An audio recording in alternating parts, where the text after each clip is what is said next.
Hi, thank you for joining me today. My name is Anna, and today's practice is one that is going to be relatively short and beginner friendly. So we will mainly be prioritizing getting some movement in these big joints in the hips. So this one is great if maybe you're just starting out, or even if you're just short on time and want a little movement break.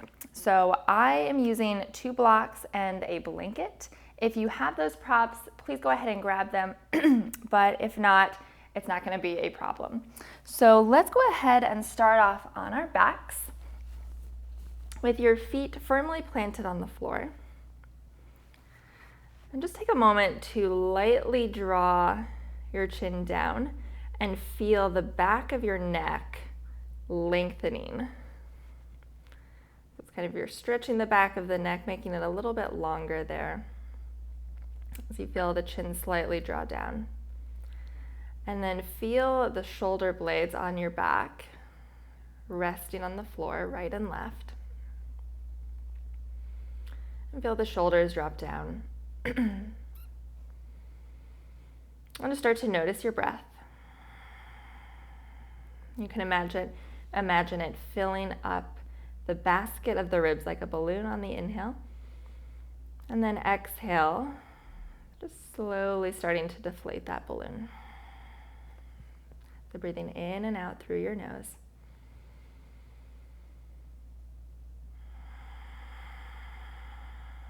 And then we're going to keep that going with your breath, and we're just going to start to move into some pelvic tilts. So if you take your hands onto your front pelvic points, right in the front of the pelvis here, you might be able to feel those 2 points on each side.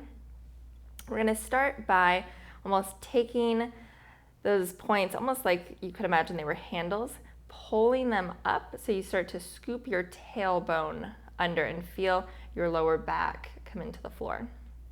And then taking those points and pushing them away. So now you feel your low back start to arch up. And then reverse that. So this is called a posterior pelvic tilt.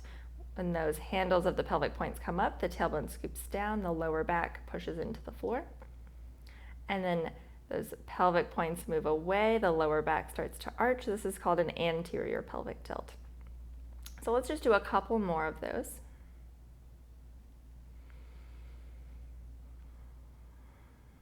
And just noting the difference in how you feel. So as you move into anterior and posterior.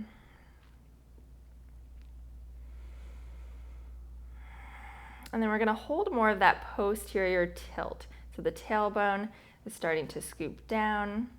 And then if you take your fingers and move them in towards center here, so you're right on your pubic bone. Imagine you could take that pubic bone and kind of zip it up here. And then push down into the feet, squeeze your glutes, squeeze your butt, and start to drive the hips up into a low bridge. And so notice as you're doing this, we don't lose that posterior tilt in your tailbone.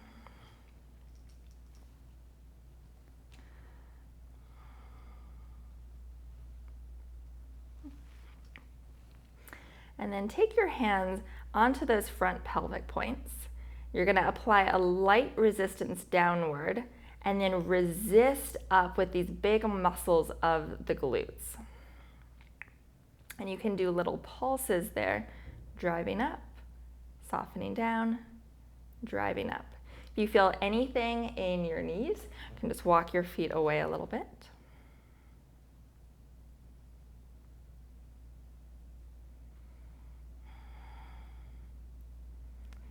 Let's do a couple more of those pulses. I want to start off getting these glutes really clear on what their role is. And then let's hold that low bridge, keeping the tailbone rooted down, keeping this pubic bone in front zipped up, and then bring your arms up toward the ceiling, and the palms will turn up so the fingers face behind you. Let's take the right hand to the left fingers and pull them back for a wrist stretch. And then as you do that, maybe lifting up just your toes and see if you can really spread your toes wide. Switching hands, left hand pulls the right fingers back. Checking in with the glutes again. A nice little tool that you can use if you're not really sure kind of what you should be feeling there, you're not sure if your glutes are working, is give them a little bit of feedback. So you can always reach around right onto your butt and kind of tap it or poke it there. So you're just giving it some of that tactile cueing. Start to wake it up a little bit more. And then go ahead and let your arms come down to your sides. And we're slowly going to lower the spine kind of top to bottom. So think about those upper vertebra in your back slowly lowering, and then middle back and lower back all the way until the back of your pelvis is on the floor. Nice. So from here, let's go around onto your side and then come up into a tabletop position on your hands and knees. So in this tabletop, we want the shoulders to be right on top of the wrist and the hips to be right on top of your knees. Now take a hand right to your lower belly, right to where you had your fingers on your pubic bone in center earlier, and then feel that action of kind of zipping up in the pubic bone. So we're not just sagging down kind of into this arched back position. So pubic bone zips up. Look down at your fingers, spread them nice and wide, pushing down, especially through the base of the index finger. Nice. Arms are nice and straight and strong. Now, same thing with your neck. Think about the back of the neck reaching forward, so we're not jutting the chin. Now, keeping this, we're going to reach the right leg straight back with the toes on the floor. Zip up in your pubic bone there and squeeze this right glute. And then we'll bring the right knee back down underneath you. Switching sides, left leg reaches back. Toes are on the floor. Squeeze that glute if you need to reach back and give it a little tap. It's always a wonderful idea. And then we'll bring that left knee back down. Let's do that again. Right leg reaches back, zip up in that pubic bone, and then if you want to, you can try reaching your left arm straight forward. But notice that we're not letting anything change in the pelvis.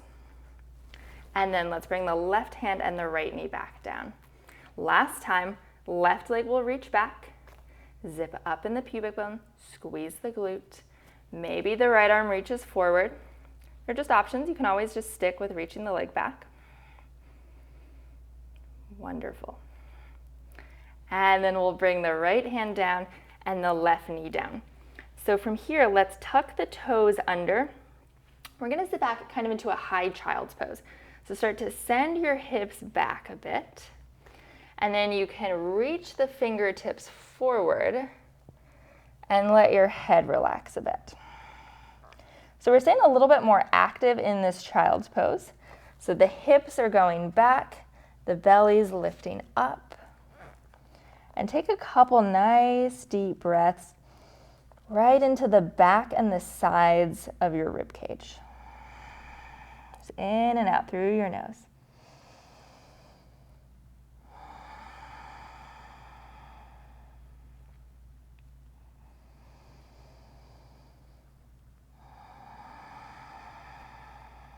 One more breath there.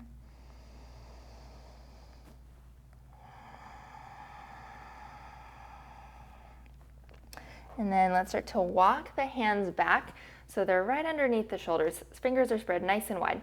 Now tuck the toes. We're going to lift up into downward facing dog, but I want you to think about taking your hip creases, and it's almost as if someone was pulling you up from your hips.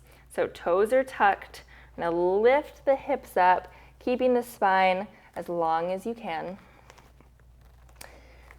And then pushing the floor away with the hands, keeping the arms straight and strong. Good. Holding those front ribs in, bending the knees as much as you need to. Keep holding it there. Another nice option, if you need it and you've got your blocks handy, is to place the blocks on their lowest setting. Hands are on the blocks and lifting up there as well. Okay. Let's take a couple breaths. You can always pedal out the feet here.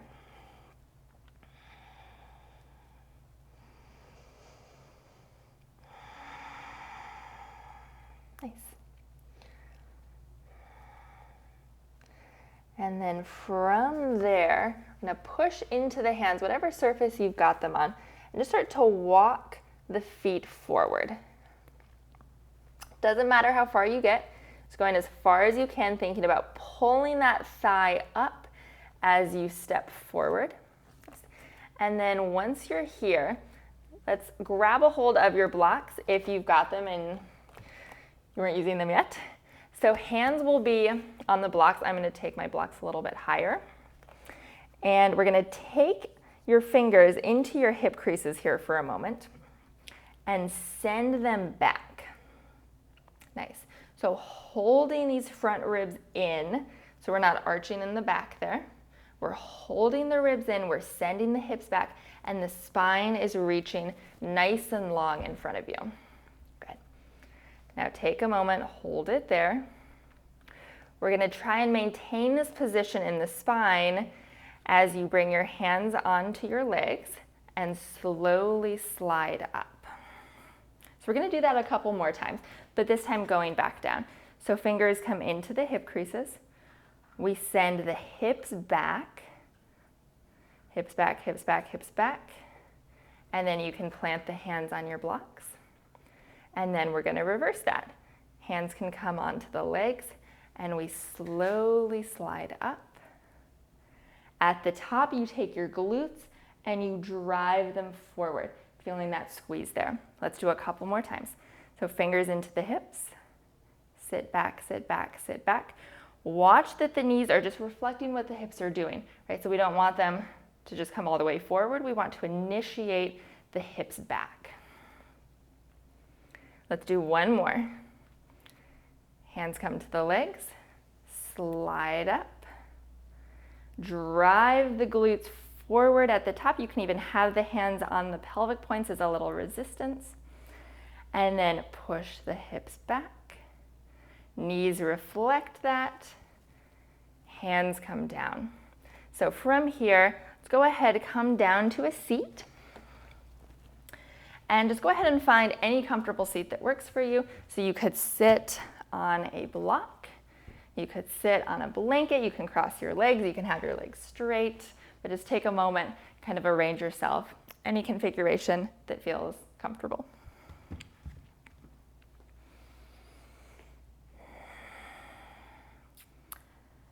And then once you're there, just soften or close your eyes if that feels easy for you.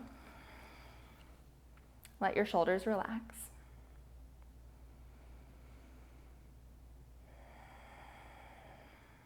And just taking a few moments here to close out our practice. Once again, just feel the ease in your breath.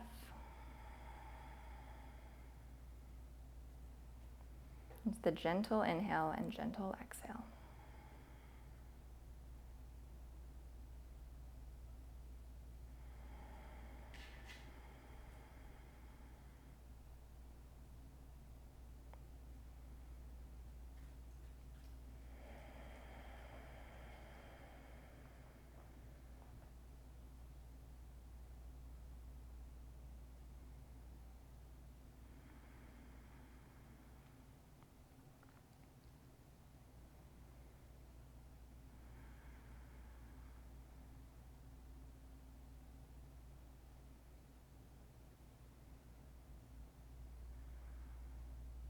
And just take a moment to be grateful to yourself for carving out this time in your day to come to your mat, to move, to breathe, to connect, and to bring that awareness with you. into whatever the rest of your day holds.